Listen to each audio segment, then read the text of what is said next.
Started. Okay.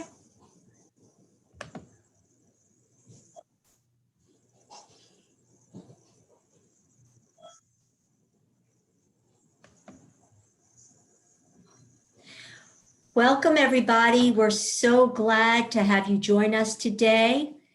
I'm so grateful for Rachel Bachman presenting this great class on social media and LinkedIn.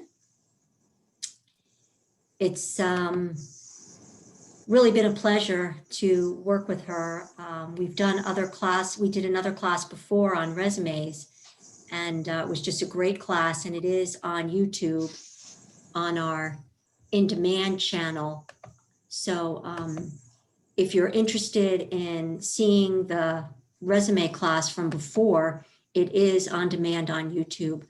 My name is Charisse. I am an instructor from the Central Branch, and our presenter today is Rachel Bachman, and I'm going to introduce her in just a minute. I'm just busy making sure all of our folks are admitted. You'll see on the bottom of your screen, if you're on a laptop or a desktop, there are areas for chat.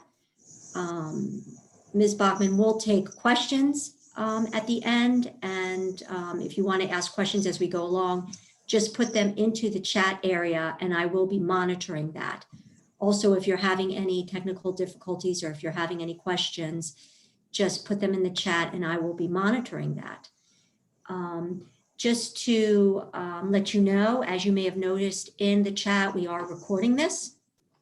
There are also real-time captions, so you can toggle those on and off if those are helpful to you.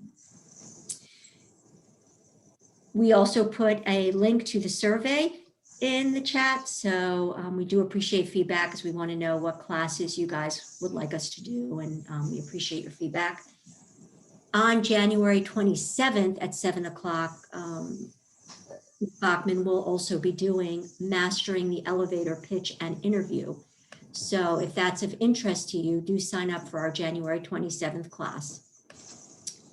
So just to introduce you, Rachel Bachman is a career counselor and coach at UMBC. She currently serves as a career specialist in UMBC's Career Center.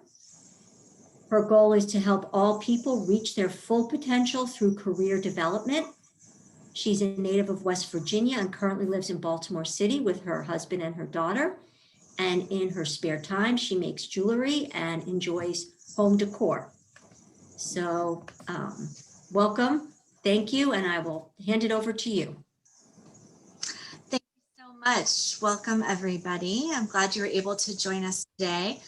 So as you know, we're going to talk primarily about LinkedIn today, but I'm going to also do a little overview of some networking tips in general and touch on other aspects of social media as well. So some of the topics and objectives, we're going to talk about what networking really is and maybe what it isn't, how to find those contacts.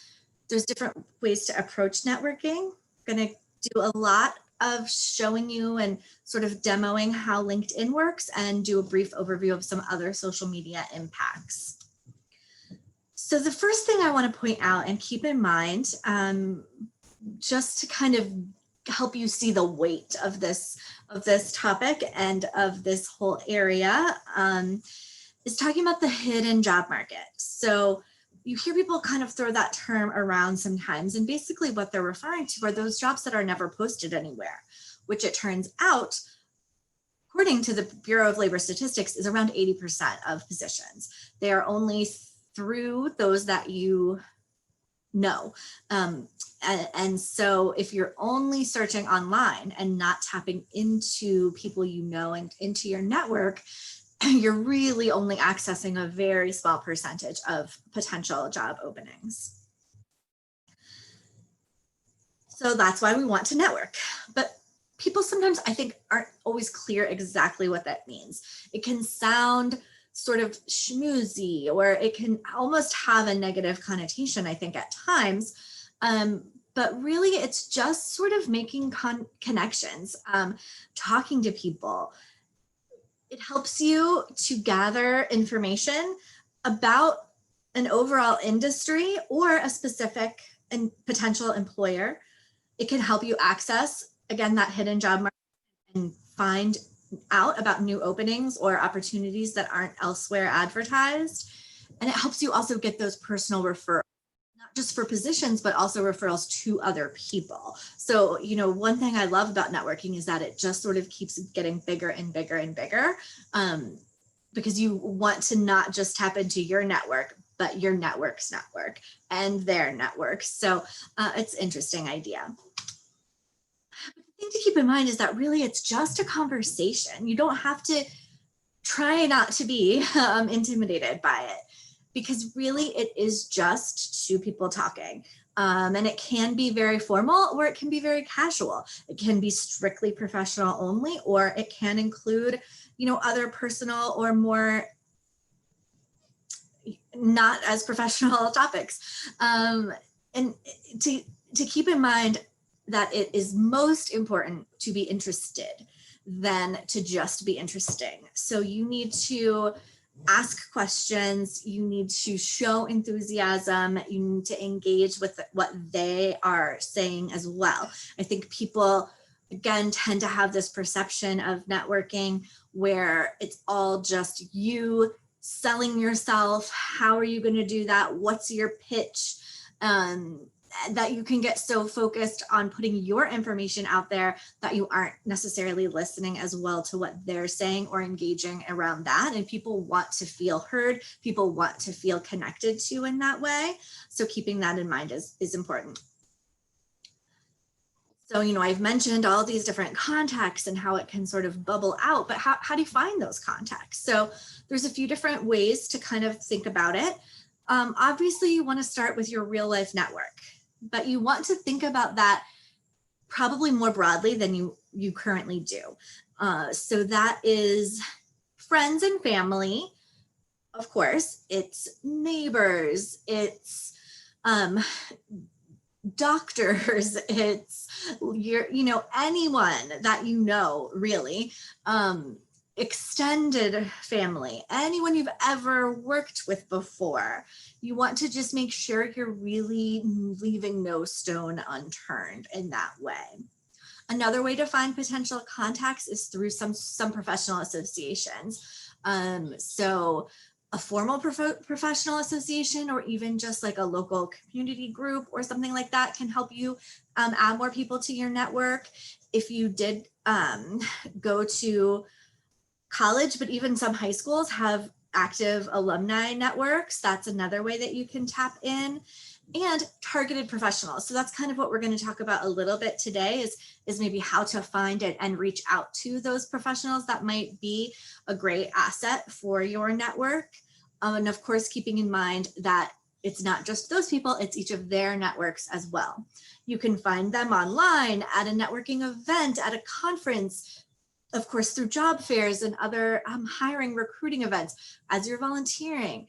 But again, anywhere. Maybe you're in the doctor's office and you overhear a conversation, or you're talking to your accountant about something. It can happen anywhere, and as long as you're sort of attuned to it, it starts to become a little bit more natural.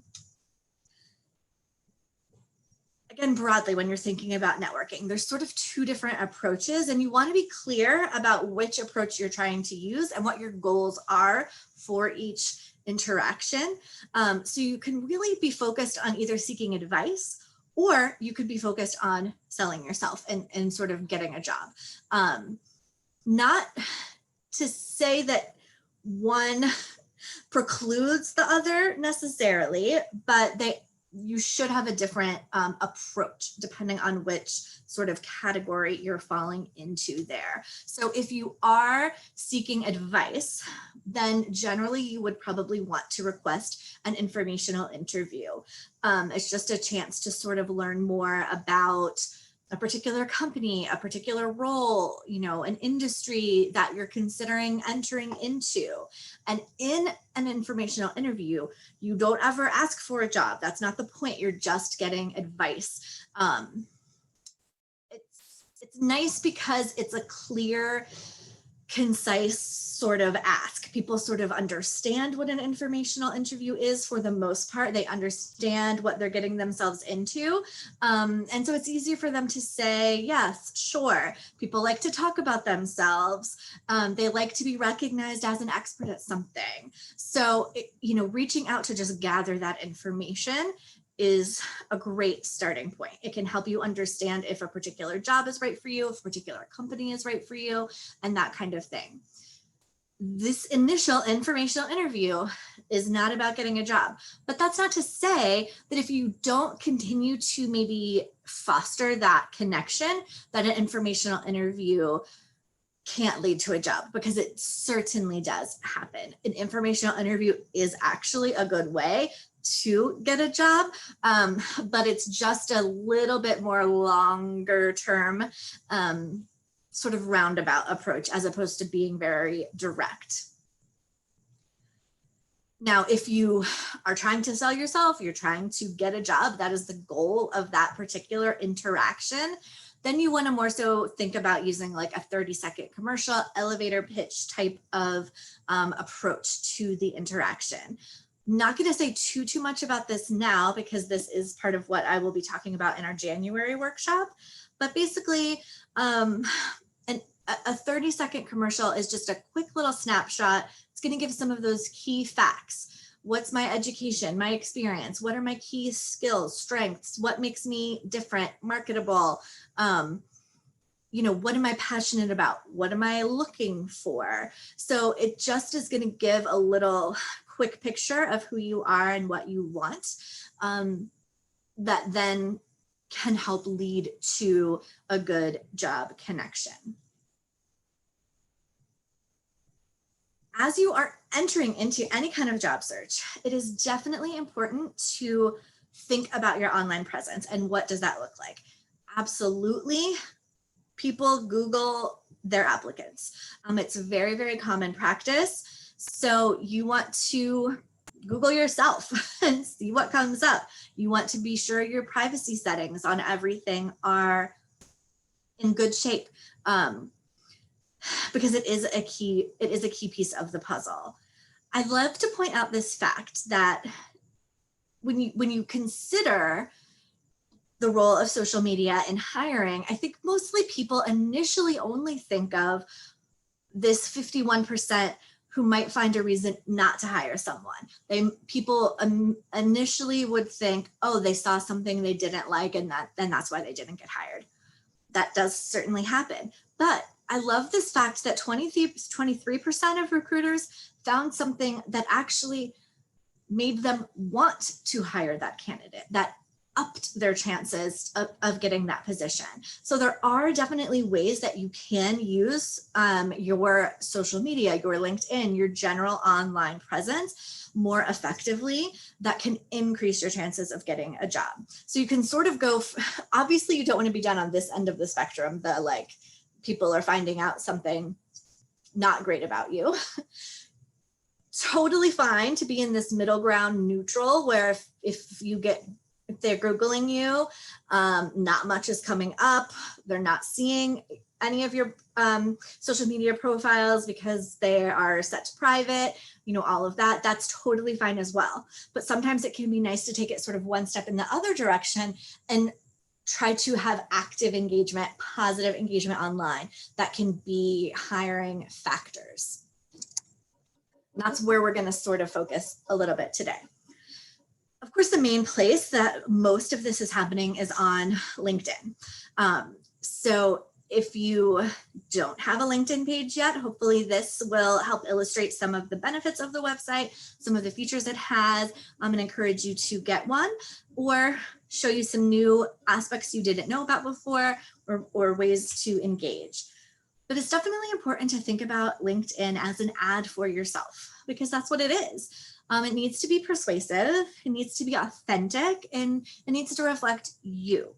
So I really like to think of it as bringing who you are to what you do and how you do it. So it's a complete picture of you and sort of your brand, if you want to say that.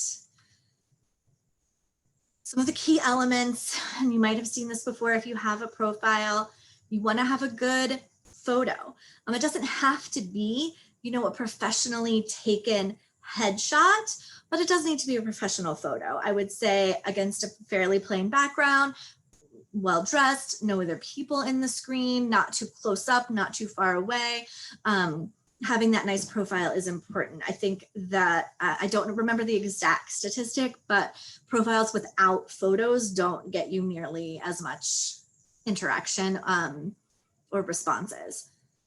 That headline is important. We're going to talk more about that as well. That's the little bit that comes up after your name, which is really the main first thing that people see about you. Your about section, of course, you can enter in any work, education, license, certificate, volunteering. There is a skills section, and they fairly recently have added an assessments feature to the skills section. So you can take little tests online that will help sort of certify you to some extent. Not an official certification, but will help kind of verify that you actually have these skills that you're purporting to have. So that's a great feature. You can include any memberships, specific accomplishments, and projects. I think it's important to keep that in mind. Whereas a resume might include most of these other elements as well, it's just like a static document.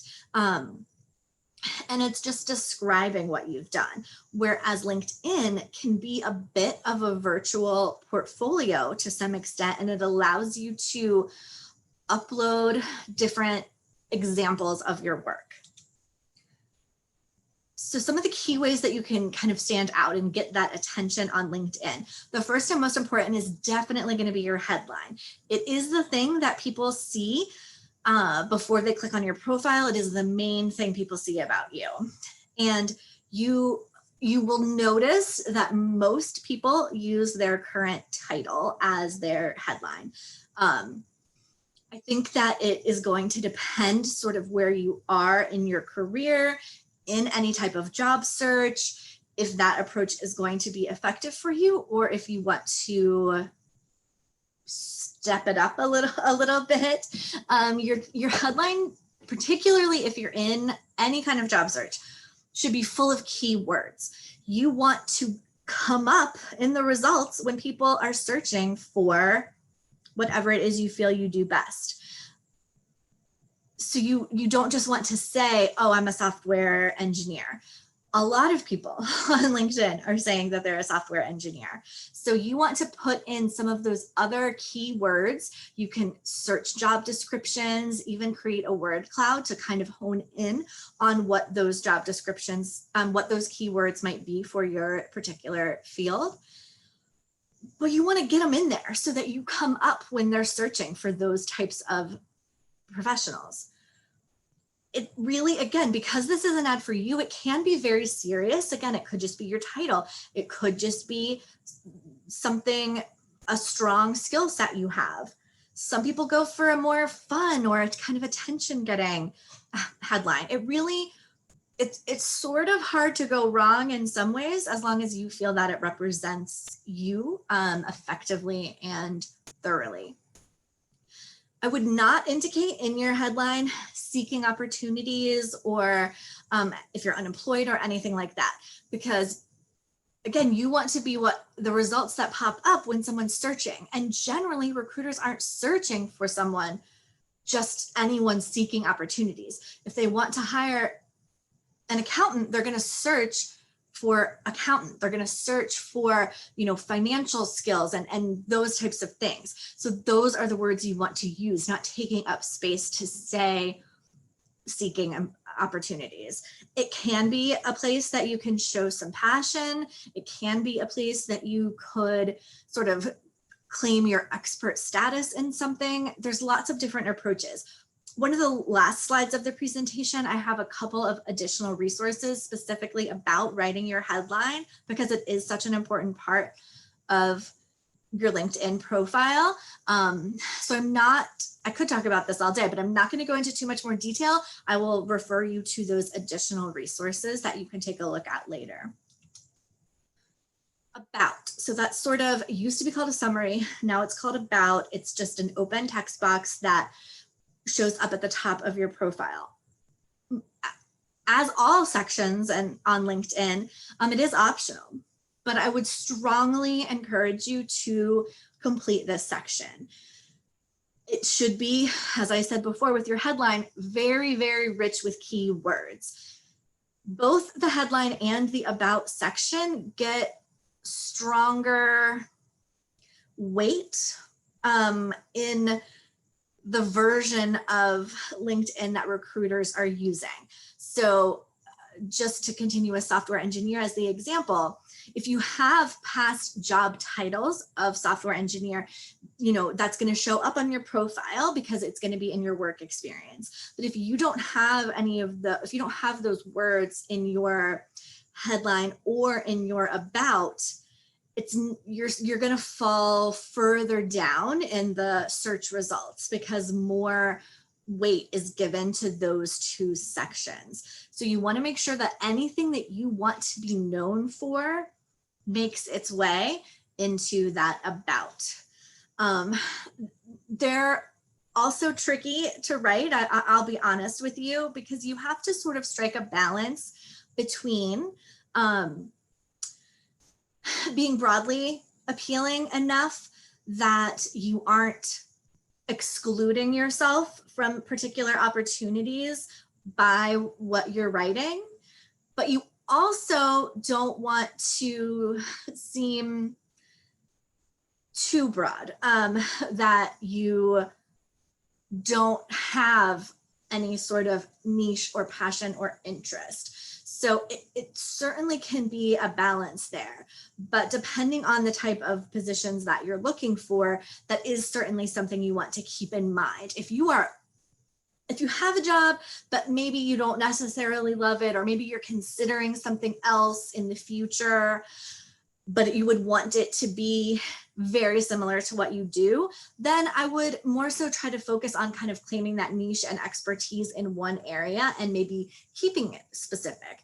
But if you're actively job searching, you would hate for a recruiter to view your page and feel like you seem really great and you could be a really good fit, but your goals seem way too specific and not in line with the company. So if you're in that mode, I would then err on a little bit of the broader side of things.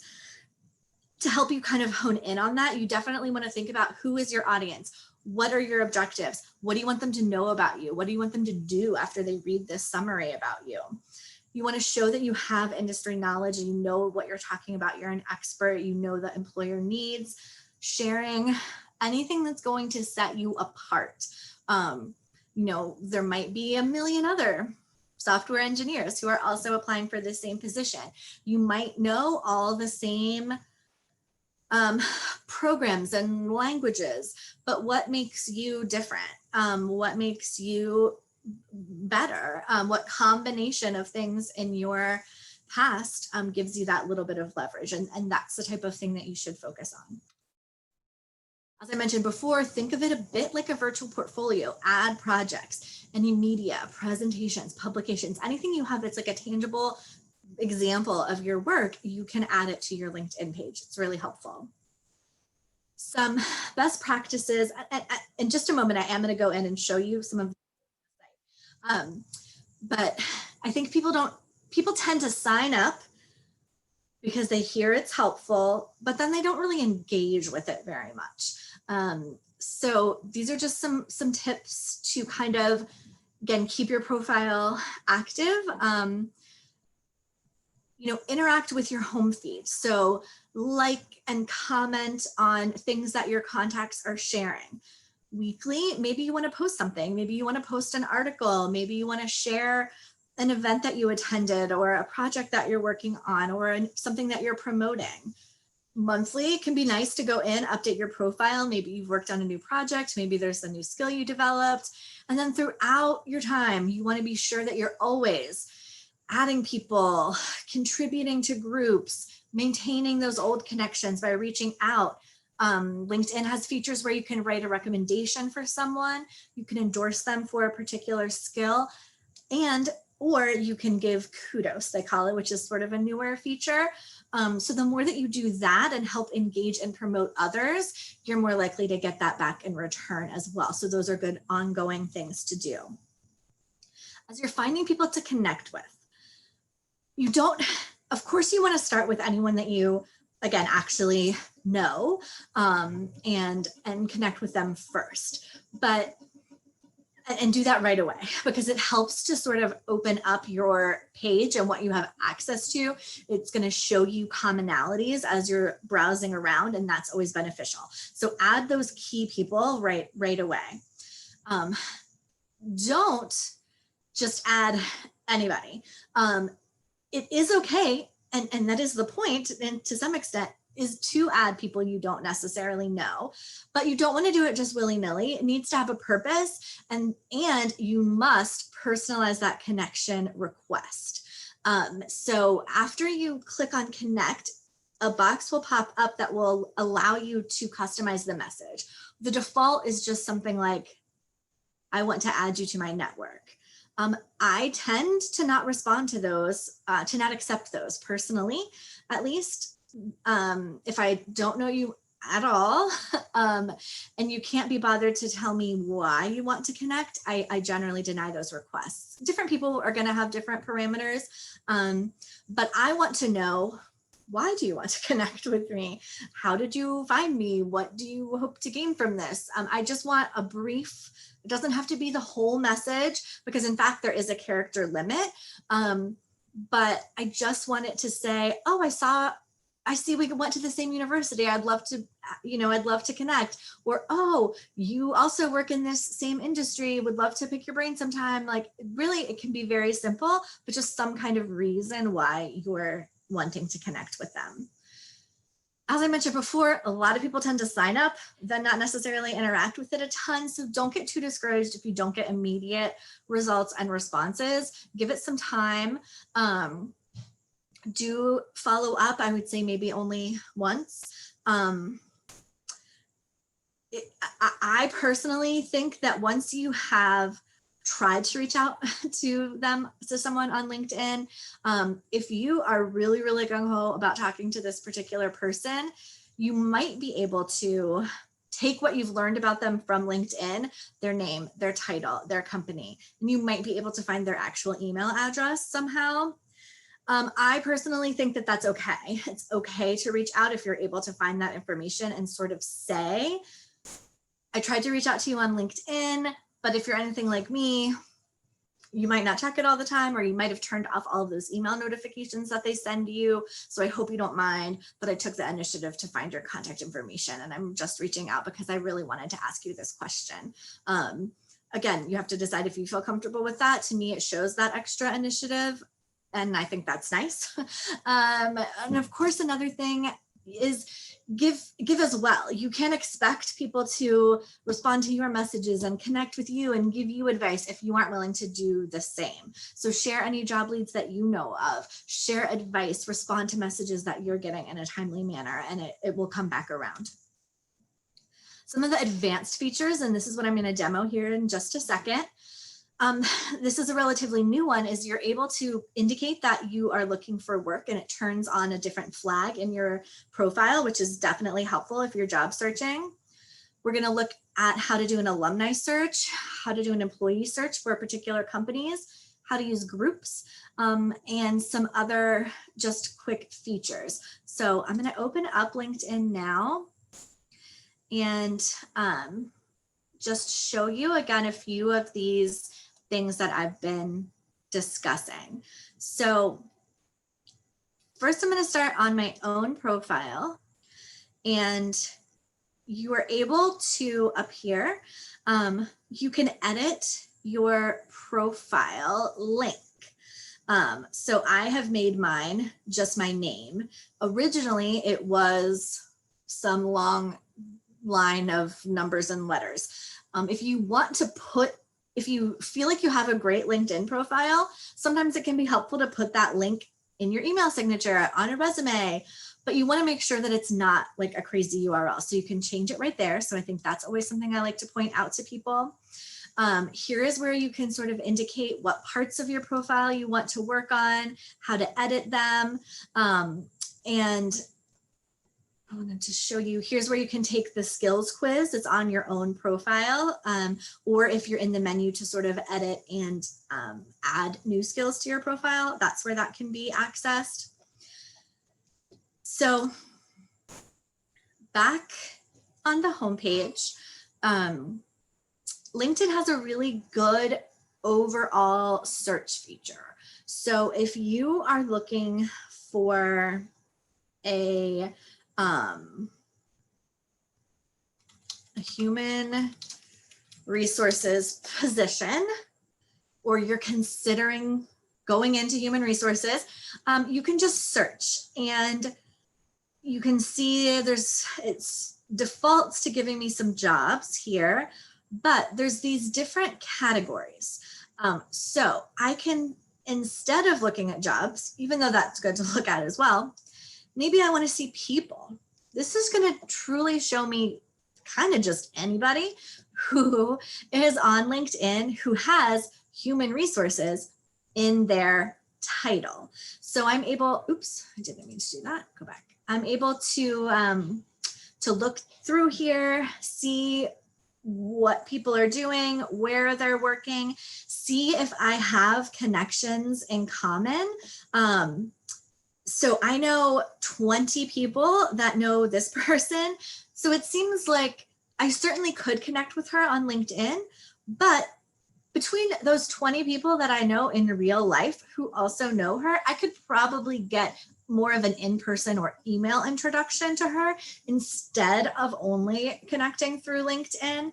It still can't hurt to connect, but if you wanted to actually have an informational interview or have a conversation with her, it might be better to reach out to some of those shared connections. And that's why it is important from the very beginning to add people to your page so that you're able to see these types of things when you're looking at different profiles and different pages.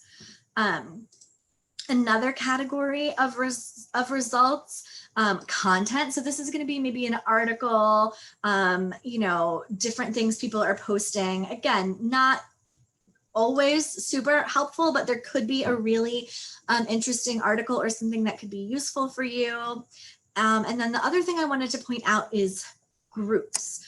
Groups are great because it's sort of a captive audience of all people in whatever type of group it is that you're interested in. So, this group has almost a million members. And so if you work in HR or you're looking to work in HR, you could join this group. You could post in the group, something just general, a little introduction, and sort of say, I'm thinking about moving in this direction. Does anybody have advice? Or what's your favorite website for job searching? Or what's your best resume tip? Or whatever it is, just some kind of more general question. And you're going to get responses, again, all from people in that same industry. And it can spark up connections and additional conversations or meetings or whatever. And there's tons of groups about all sorts of different topics. And it can just be a great way to also build out your profile, because the way LinkedIn works is it's sort of the online embodiment of that idea of a friend of a friend. So you can only see people who are within 3 degrees of you. Beyond that, you don't even see them existing really on here. But you can see people if you have a group in common. So if you were to join that group, you would then have access to those 900,000 profiles and pages, and that will help to grow your network a little bit. So groups are helpful in that way. Another top feature that I always want to recommend is the alumni search. So some high schools occasionally have different profiles and features on here, but certainly every university, community college, anything like that. So I'm going to use UMBC, since I work there, as an example. So if you search for the name of where you might have went to school, all of those schools are going to have a profile. And over here, you're going to be able to see alumni. So this is everyone on LinkedIn who went to whichever particular school you might be looking at. And it's going to show you then who are the top employers for that university, the top categories of work, what majors. You can search. So if you were interested in working for Chesapeake Bay Foundation, you could search and see, oh, do we have anybody who works there that could help give me information or help give me a referral? Yes, we do. So who are they? Here they are. Again, it's going to show you, oh, I have 7 connections in common with this person. That could be something to look into. And who are those people? So it can definitely be useful, because if you want to reach out, it's nice to sort of say, oh, I also went to UMBC, or I also went to CCBC, or whatever. It's also totally fine if you don't have that connection in common, but it can be a nice little touch point, and it can give you some information as well. If you're just sort of not sure where to look, or you're kind of struggling in your job search, it definitely could be interesting to say, well, I'm looking for a job in IT. So let me pick that category. I'm looking for a job in IT in Baltimore. Let me pick that. So these are the places that other people are working who have that type of job. So maybe I would want to target some of these employers as well. So it can just be used, even if you don't reach out to people. I also find the sort of data aspect of the alumni search kind of interesting. And just like universities and schools have profiles on here, so do employers. I'll just go with T. Rowe Price because I work with them pretty frequently as an example organization. So pretty much all employers are going to have a profile on here. If you have a few particular employers that you're super interested in working for, that would be like dream employers for you, I would absolutely recommend following them on here. Recruiters do notice that when they're looking. You also can see on here, do they have any jobs posted? And you can create a job alert. So if they don't have jobs posted at the moment, or they don't have a job that you're interested in posted at the moment, you can create this alert that will send you an update when they do post positions. So that's really good. Also, recruiters can see who has that alert on. And I think it shows that, again, extra level of interest. But like how universities have alumni, companies have people. So these are the employees. So again, you can kind of come in here and just see, oh, I didn't necessarily know, maybe I didn't know that I knew anybody who worked at T. Rowe Price, or I didn't think I had any connections there. But already I can see, I know quite a few people who know quite a few people there. So that's a great kind of first step and first confidence boost. And then you can, say like, oh, I also went to Morgan. So what other Morgan alumni are working there? Or, who also studied computer science. That's a commonality that we could have. Whatever the case may be, you can put in those different terms. You can look for the recruiters on here and reach out to them, people in human resources, but also people in the types of roles that you are interested in having, because they're going to be the ones who can sort of tell you, like, this is what it's really like. Here's a typical day. Here's a challenge. Here's something that's great about it. That can help in your decision-making process. And the last thing that I wanted to point out back on the profile is, here is where I mentioned in my presentation that you can indicate that you are open for work. You can click this, and then it does give you advanced controls and features as well. You can say, don't let my current employers see that I'm open for work. There's different filters that you can sort of add in there as well. But I would absolutely be sure that this is turned on if you are a job seeker. And this is like within the past couple of months, this is a relatively new feature. So if you haven't checked lately, I would log in and make sure you enable that. There also is a new feature. I believe you have to do it from the mobile app initially. And I don't think you can do it on your desktop, but there is a way that you can record you saying your name so that your name pronunciation is on your profile. I think that can definitely be nice if you maybe have a bit of a confusing name. It takes a little bit of that pressure off of for someone who might not want to worry about messing it up or whatever. So that's a nice feature. And I mentioned giving kudos and endorsements and recommendations. That can all happen from your personal profile as well. If you want to give kudos, it's under more. Oh, well, I can't give myself kudos, but you would click more if you were on someone else's profile, and kudos is one of the choices. And then you can pick why you're giving them kudos. They did a really great job. They, took on a new responsibility. They're a fun team member. And you're allowed, you can pick what you want to give them kudos for. Under skills, you can see that, I have some endorsements on some things. That is a feature that you can turn on or off if you want to allow that other people to endorse you. I would recommend turning it on. I don't think that it's the end all be all, to be totally honest, but I do think it certainly can't hurt.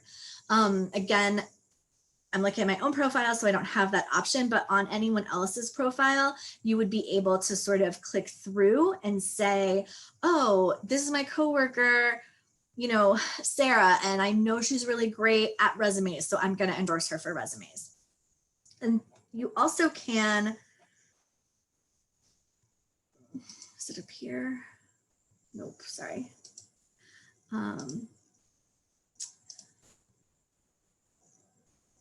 There is a way to ask, of course I'm forgetting now because they changed it around a little bit. There is a way to request a recommendation. So that's when someone writes a little paragraph, writes a little blurb about you on your profile. So let me just show you one of my colleagues. So she has recorded the pronunciation of her name. Here's where I can give her some kudos for different topics. Here is where I can go in and endorse her for different skills. You can see I already have endorsed her for some, and I could endorse her for others here. And here she has recommendations. So I could write something for her. I could ask for one. She has given and received many recommendations. So that's another feature that can just help kind of lend a little bit of weight to your profile. So I gotta get back to my presentation now because we're running short on time here. If you want to keep up with the updates, because they do constantly make some changes to the site. Sometimes they just move where things are located, or they make little changes, or sometimes it's a larger overhaul. If you follow LinkedIn and you also check their blog, you're going to get notification of those updates. So if you're struggling like me, where did they move that? Often that's a good place to sort of find that information.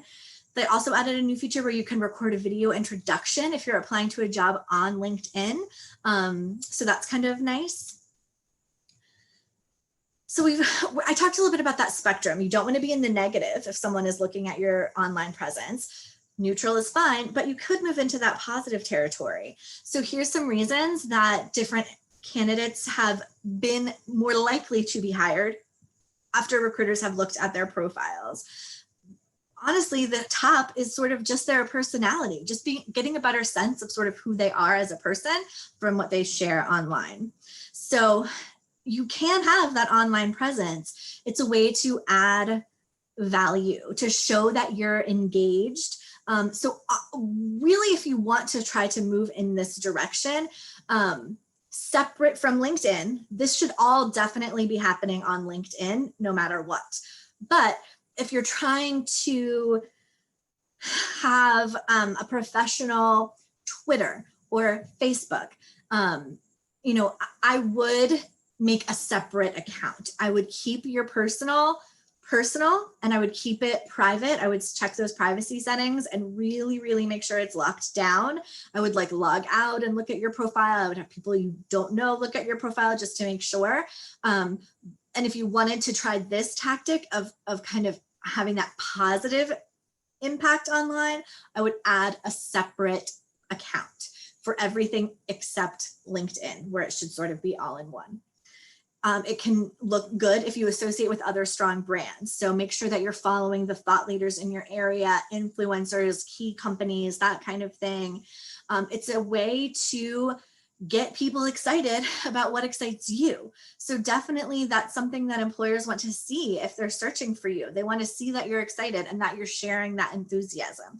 You want to repost articles, or maybe even write your own article, ask questions, comment on things, participate in discussions, write testimonials for others, get testimonials yourself. All of those things can really indicate that sort of positive presence. Said many times already about checking your privacy settings and considering a separate account. But really you just want to make sure that you are really being considerate with what you're posting. Is it professional? Is it at all construed as gossiping or venting, particularly about a current employer? A prospective employer does not want to see you bad-mouthing a previous employer, that's for sure. And often I like to think like, how would maybe my grandma react to this? And I think that that's a nice sort of lens as you're thinking about posting different things, just to sort of judge if that is going to be appropriate or not. So some other overall tips: make sure that you are cultivating those relationships. You don't just want to reach out once. You don't just want to have your old boss from 3 jobs ago in your back pocket as a potential future contact. You need to talk to them when you don't need something, or else they're not going to be as likely to help you out. So personally, I tend to put reminders on my calendar or in my phone every 6 months or so at the most. Reach out to this person, spend the afternoon emailing a couple of old colleagues, do some of those check-ins, sharing things that are going to add value to their life. Oh, I saw this interesting article that made me think of you, or whatever it might be. Have some kind of reason to reach out can definitely be helpful. Make sure you have someone else take a look at your profile. Mostly just for typos and grammar and that kind of thing, but definitely to see if it gives the impression that you're hoping that it gives, if there's any improvements that they would want you to make. It's really important to have that authentic online presence. And so really reflecting on what that means. What is my brand and who am I? What am I passionate about? What am I good at doing? And making sure you are aware of those things so that you can properly advertise those things. And again, make sure you customize your URL. These are just a few suggested next steps that I would like to see you take after our session today. Log into your LinkedIn and update your profile. Connect with some people, maybe join a group, and follow a couple of different companies. Here are some links that you'll get when you receive this profile that just have some additional resources you can take a look at. And as mentioned before, we have the final workshop in our series coming up in January, and that's about interviewing and the elevator pitch. And so now we can get to, I saw a few questions coming through, so let me answer those. Yeah, thanks very much. We have had a few questions, and I really liked hearing about all those new LinkedIn options. I wasn't aware they'd added so many different things. Yeah. So we had a question earlier on who wanted to, somebody wanted to know, basically, is there a downside to addressing several different areas of interest and expertise in your profile? Is it smart to address several different areas of interest and expertise, or not smart? This is a very complicated answer. I would say sort of yes, but you don't want to be too all over the place. You don't want to have an about section that says, I'm really interested in technology, but also maybe I would love to be a teacher and I could really see myself thriving in a startup company, because that's just too all over the place. I think there is, again, that fine line of sort of showing, I know myself, I know what I'm good at, I know where I can thrive and what my skill set is, but not saying, oh, I only want to work at this very specific type of thing that could box you out. And I think it depends to some extent where you are in your job search, where you are in your career.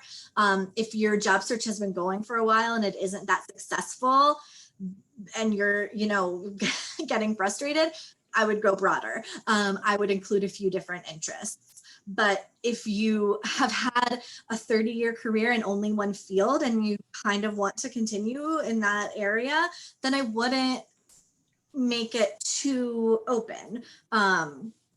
It really depends kind of on each moment in time. So that's another reason that you need to be updating your profile regularly.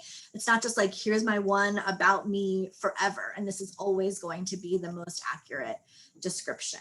I know that's not really an answer, but it's just like so specific to each person kind of. There was a question that just came in. How helpful would LinkedIn be for someone considering a career as a trainer, coach of learning systems? I am not looking for a typical job. I think that that could definitely be useful because you could connect with other people in that field and other people who might also have a little bit of a less than typical path. I certainly suggest anyone who's considering self-employment or opening your own business. I think those are huge reasons to be on LinkedIn, not only for the marketability kind of your services, but also to connect and learn from other people who've done that same thing. You know, if you're trying to do freelance, it's nice to talk to someone who is in freelance, so you can get some kind of like tips and learn from them. So anything like that, I think it would be a good move. Thank you.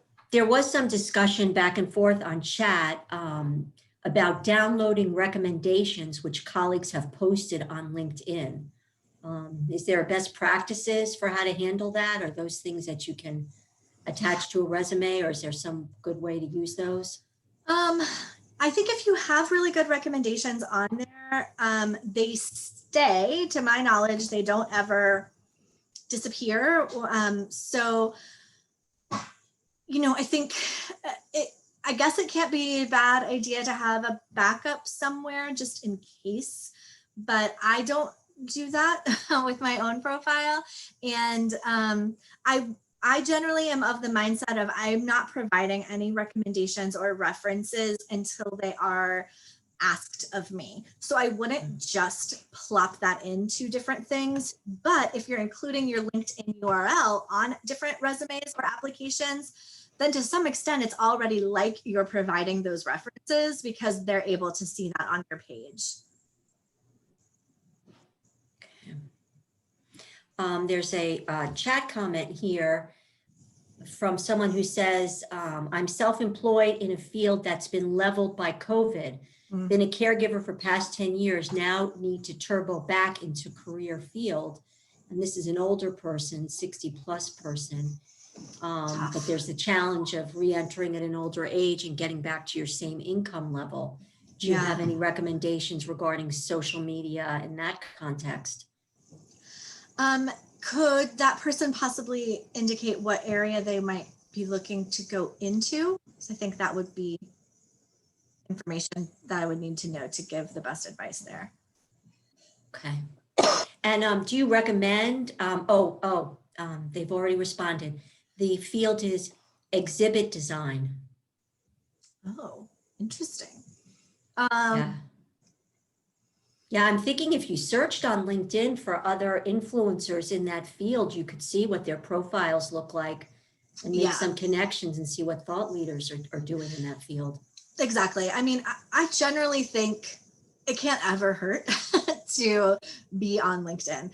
There are certainly some industries and areas where it's much more active than others. You know, sometimes different creative industries or social services or social sciences, they're on there, but they might not be as active or as engaged. Whereas certain industries, if you aren't on LinkedIn, it is almost a red flag and it is much more common. So I think my default is pretty much, it can't hurt to at least sign up, build out a fairly good basic profile, and then you know, I think that just can't hurt. That should be baseline. But I think definitely career changers and people who might have more challenges potentially re-entering the workforce, I think it can definitely be helpful to speak to others who have been in that same position through the platform, or as you said, see what do other people in exhibit, what do their profiles look like, and how can I get mine to look more like that, and what keywords and what experiences do they have that I could be trying to build, or try experiences I could seek out. One thing I forgot to mention that I wanted to, but I was nervous we were running out of time, is when you look at someone's profile in LinkedIn, they do see that you have looked at their profile, unlike other social media you might be familiar with.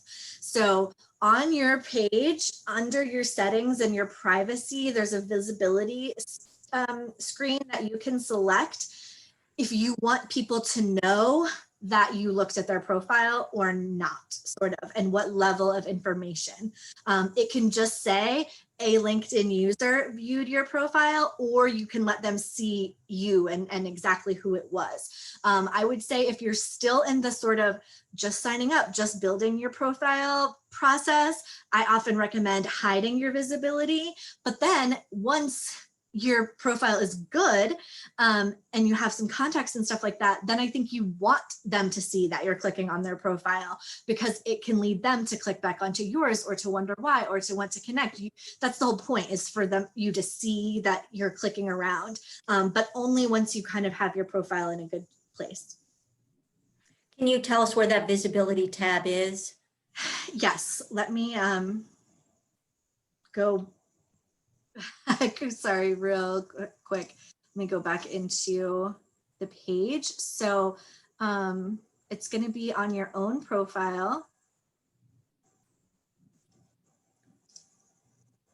Oh, no, it's under here, account, settings and privacy, and then visibility.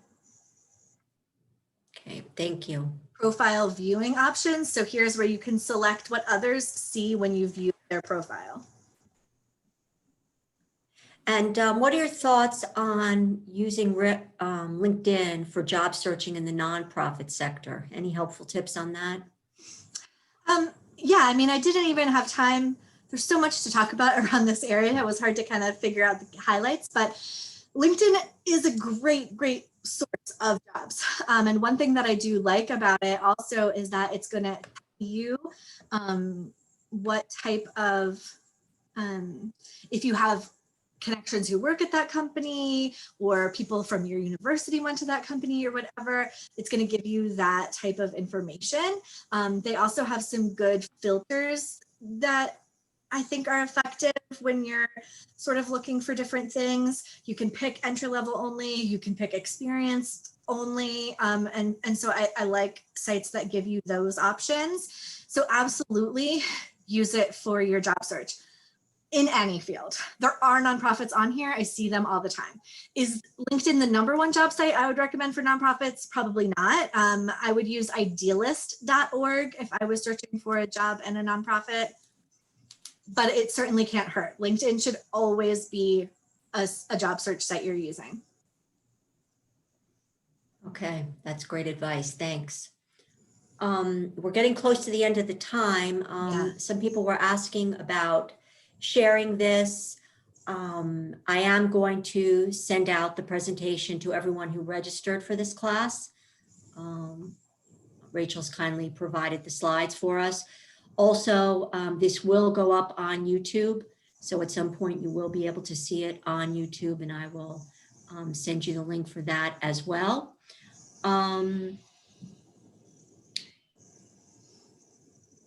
And as I mentioned at the end, I don't have time to go into too much about it, but I mentioned at the end of my previous workshop on resumes, a lot of the local services and ways that you can get help with resumes. A lot of those same places are also going to have some LinkedIn assistance and LinkedIn resources, as well as job search resources. So things like there's Career One Stops in every county. There's a Howard County Career Development. All of those links and information were in my last presentation. So if you're looking for more, there's also professionals who focus on LinkedIn. So if you wanted to pay someone to help you build out your profile or use it more effectively, that also is an option. Or if you went to UMBC or to another university, you might be able to speak to the Career Center at your school for some additional assistance and information as well. Great. Well, thank you so much. I definitely learned a lot, and I thank everyone for joining us today. And any other closing messages, Rachel?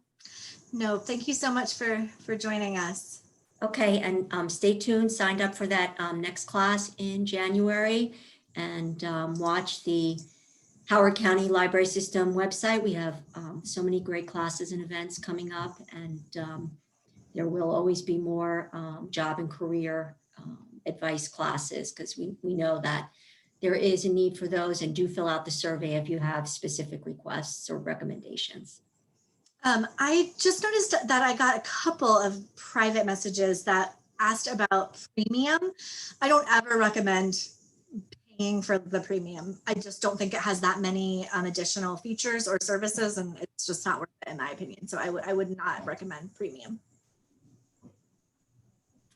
But that's all, sorry, thanks. Nope, that's great. Okay, well, again, thank you everyone for joining us, and we will see you in another class again soon. Great, thank you. Thank you.